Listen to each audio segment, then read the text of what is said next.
Zolki, le podcast, votre rendez-vous deux roues bimensuel. Analyse, archives, récits et histoires vraies. Découvrez la moto sous un nouvel angle, à travers le regard de Zolki. Salut, merci de nous retrouver pour ce nouveau podcast et aujourd'hui, je vous propose de parler d'un véritable phénomène, la Madone des motards. C'est Porcaro, la capitale française des motards, qui accueille chaque année les 14 et 15 août près de 20 000 motards provenant de la France entière, mais pas que, il y a aussi d'autres pays européens qui sont présents. Ce pardon breton, comme on l'appelle, donne lieu à 2 jours de recueillement, de bénédiction, mais aussi de festivités bien sûr. Personne ne peut rester insensible à ce phénomène, alors qu'est-ce que la Madone des motards? Comment expliquer un tel engouement pour ce pèlerinage en ce début du 21e siècle alors que beaucoup ne croient plus en Dieu, il faut bien le dire? Quelle est l'histoire de ce pèlerinage? Comment y participer? On en parle tout de suite, c'est parti. Alors tout débute en 1953 lorsque le président de l'amicale motocycliste de Rennes, Pierre Bégas, décide d'animer des fêtes dans les paroisses qui sont desservies par l'abbé Louis Prévoto. Quelques années plus tard, en 1969, Louis Prévoto est alors curé de Porcaro et il décide d'entrer dans le cercle et commence ses excursions à moto. Il participera à de grands rallyes de la FLI en Europe. Véritablement passionné de deux roues et de l'esprit motard, il effectue son premier pèlerinage au Portugal, dans la ville de Fatima en 1977. 2 ans plus tard, il organise une procession en l'honneur de la Vierge pour le motoclub local et pour l'occasion, il se sert d'une petite statue ramenée de Fatima 2 ans auparavant. Et cette dernière deviendra par la suite la Madone adorée des motocyclistes. Ce premier événement, évidemment, ne rassemble pas beaucoup de monde, pas autant qu'aujourd'hui, il ne rassemble que 38 participants. Lors du 10e pardon en 1988, faites la différence, il y a 800 motards qui assistent à l'inauguration de l'oratoire. Et la première procession au flambeau, suivie par 4000 d'entre eux, est organisée en 1992. Quelques années plus tard, en 2003, c'est l'abbé Franck Bourges qui succède à l'abbé Prévoto. Et puis en 2007, c'est le père Jean-François Audrin qui prend la relève. Celui-ci est alors nommé aumônier des motards du Morbihan. Il est en charge de l'organisation du pèlerinage et il n'est pas seul, bien sûr, il est épaulé par différentes associations comme Porcaro Village des motards qui assure l'accueil, la logistique, la sécurité et la promotion du pèlerinage de la Madone. Il gère aussi le camp de toile, l'association Providence également qui organise les différentes cérémonies religieuses ou encore le team de la Madone qui, en lien avec l'aumônerie, rassemble les motards qui souhaitent faire connaître l'événement. Pour son 30e anniversaire, c'était le 15 août 2019, le pèlerinage de la Madone des motards atteint son apothéose et rassemble 20 000 motards. Il faut noter aussi une étape décisive de la reconnaissance du lieu comme sanctuaire privilégié des motards, c'est le couronnement de la Vierge de Porcaro qui a eu lieu le 15 août 2012 au nom de Benoît XVI par Monseigneur Santène et en présence du Père Jean-François. C'est aussi une étape qui permet d'officialiser la vénération de la statue sous l'expression Madone des motards. Ensuite, c'est le Père Antoine de Reuck qui prend la suite du Père Jean-François en 2014. 40 ans tout de même après son initiation, ce rassemblement connaît toujours le même engouement, fréquenté par des pèlerins un peu ordinaires, il faut le dire. Il y a même un site et une page Facebook qui y sont désormais consacrés. Alors comment se rendre à la Madone des motards? Les festivités de la Madone des motards se déroulent dans la petite bourgade de Porcaro, c'est au fin fond du Morbihan, dans le 56. C'est une petite commune à environ 700 habitants seulement qui se situe entre Guères et Pleurmel et se trouve respectivement à 45 minutes de Vannes, 1 heure de Rennes et Lorient, 1h30 de Nantes, 1h40 de Quimper et 2h10 de Brest. L'événement accueille tous les motards, qu'ils soient croyants ou non, français ou pas. Il existe sur place un oratoire. La construction de cet oratoire a débuté en 1988 pour s'achever 1 an plus tard avec la pose du vitrail. Mais celui-ci, devenu trop petit, s'est vu ensuite doté d'une extension, c'était en 2011, dont la première pierre est posée le 14 août avec la bénédiction de Monseigneur Santène, évêque de Rennes alors. Un vitrail à l'effigie des motards est réalisé par une étudiante des Beaux-Arts et il vient étoffer cet ensemble. Notons qu'il s'agit de quelque chose d'assez exceptionnel puisqu'il constitue le seul oratoire dédié aux motards défunts et devient ainsi un lieu privilégié où de nombreuses familles peuvent y installer une plaque à la mémoire des disparus. À part cette spécificité, il y a d'autres pèlerinages qui s'organisent à moto à d'autres différents moments de l'année, ça n'est pas le seul. Il existe le pèlerinage de l'Ascension qui a été inauguré en 2000. Il reçoit la bénédiction du pape Jean-Paul II sur la place de Saint-Pierre de Rome où le père Jean-François, accompagné d'une quinzaine de motocyclistes, se sont rendus. Depuis, il se déroule sur plusieurs jours chaque année en France, le Puy-en-Velay par exemple, Rocamadour, le Trobreuse aussi, et puis Lisieux, Lourdes, la route des Saintes-Provence pour n'en citer quelques-uns, ou même à l'étranger, à Montserrat ou Fatima.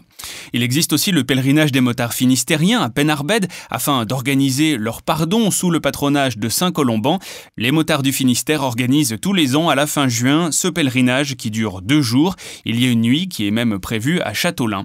La messe et la bénédiction se déroulent à Camaret-sur-Mer, à proximité de la chapelle Notre-Dame de Rocamadour. Citons enfin le pèlerinage de Sainte-Anne-d'Auray, organisé tous les 3e dimanches de septembre, et ce depuis l'année 2008.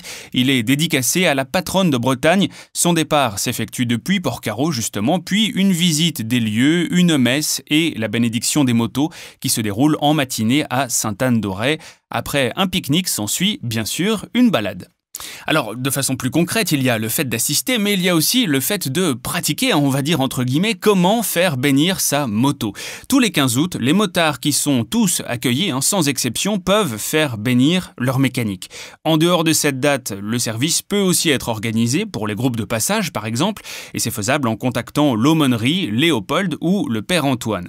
Il est aussi possible de déposer une plaque, et pour convenir d'un moment propice au dépôt de cette plaque ou d'un ex-voto, eh bien il faut contacter l'aumônier au préalable. En accord avec lui, il sera possible d'organiser un temps de prière ou de recueillement, de remercier la Madone d'une grâce reçue ou de rendre mémoire à un proche défunt. La plaque est d'une dimension de 15 par 20 cm et dans un premier temps, elle sera exposée sur l'autel pour une durée de 2 semaines afin d'inviter les motards et les pèlerins à y porter l'intention dans leur prière et puis déposer ensuite le long du mur de l'oratoire. En dehors du pèlerinage de la Madone des motards, peuvent aussi s'organiser des temps de prière pour la confession, pour confier un défunt, mais aussi la bénédiction de tout ce qui est en relation avec la vie des motards. Et c'est possible en prenant contact toujours avec l'aumônier directement ou par l'intermédiaire de Léopold au presbytère. C'est une quête spirituelle qui sera guidée et accompagnée. S'il s'agit de confier un motard défunt, tous ces détails, donc son nom, son prénom, son lieu de décès, son âge, peuvent être fournis en amont afin que ce dernier soit nommé lors de la cérémonie. Une messe entière peut aussi être célébrée à son intention, c'est une possibilité. La journée du 15 août, au moment du pardon, les vêpres se consacrent aux motards défunts. Voilà pourquoi la Madone des motards est considérée comme un événement incontournable. C'est une véritable fraternité vivante, considérée aussi comme une protection divine. Les motocyclistes des 4 coins de la France, mais aussi d'Europe, se rallient lors de ce pèlerinage pour une recherche spirituelle, pour faire bénir leur moto et se placer sous la protection de la Madone. Mais cet événement est aussi, bien sûr, un prétexte au rassemblement dans un lieu où ils ne se sentent pas en marge de la société, un véritable mouvement de fraternité et de solidarité qui s'y manifeste à ce moment-là.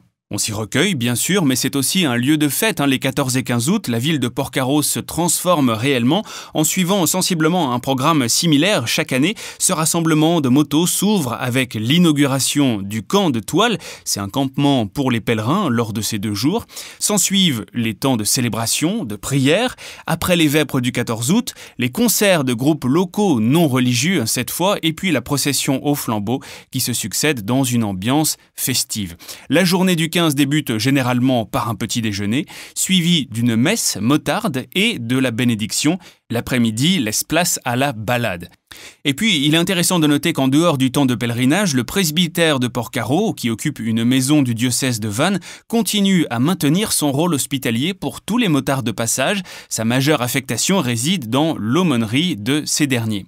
Alors que ce soit en solo ou en groupe, les motards peuvent bénéficier d'un accueil permanent par Léopold, qui prend le relais de l'aumônier du 1er avril au 31 octobre, pour guider les pèlerins, les accompagner dans leur démarche spirituelle, mais aussi leur faire découvrir l'histoire du lieu qui est infiniment intéressante. Léopold veille généralement à leur réserver un accueil d'exception, de la dégustation d'un café à l'organisation d'un repas, qui est tout de même à notifier une semaine à l'avance, mais aussi jusqu'à l'hébergement dans la grange ou dans des chambres qui sont prévues pour une ou plusieurs nuits.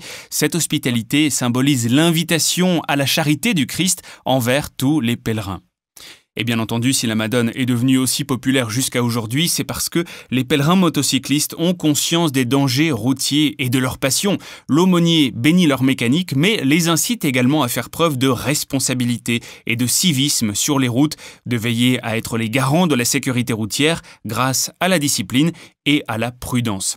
Souviens-toi, sois prudent, ces mots prennent tout leur sens à la lecture des différentes plaques ornant les murs de l'oratoire. Une conduite responsable, un bon équipement sont les éléments clés d'une sécurité optimisée et on n'insistera jamais assez sur l'importance du choix d'un matériel de qualité, que ce soit pour son casque ou son blouson moto par exemple. Et la balade qui est organisée le 15 août se base justement sur cette devise.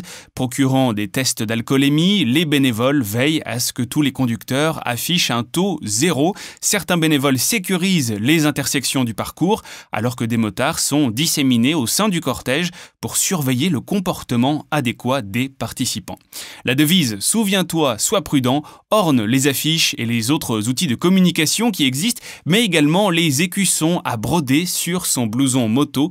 Il y a aussi un court-métrage qui a été élaboré pour célébrer les 40 ans du pèlerinage et pour mettre en avant l'esprit motard et la prévention qui reprend aussi la devise comme titre. Et voilà pour aujourd'hui, on va se quitter sur cette sage devise. Merci d'avoir écouté ce podcast. Je vous donne rendez-vous très vite pour un nouveau sujet. D'ici là, portez-vous bien et bien sûr, bonne route. Ciao. C'était votre rendez-vous deux roues bimensuel avec Zolki, le podcast. Analyse, archives, récits et histoires vraies. Découvrez la moto sous un nouvel angle à travers le regard de Zolki. Retrouvez tous nos podcasts sur le blog Zolki et les plateformes de streaming musical. À bientôt!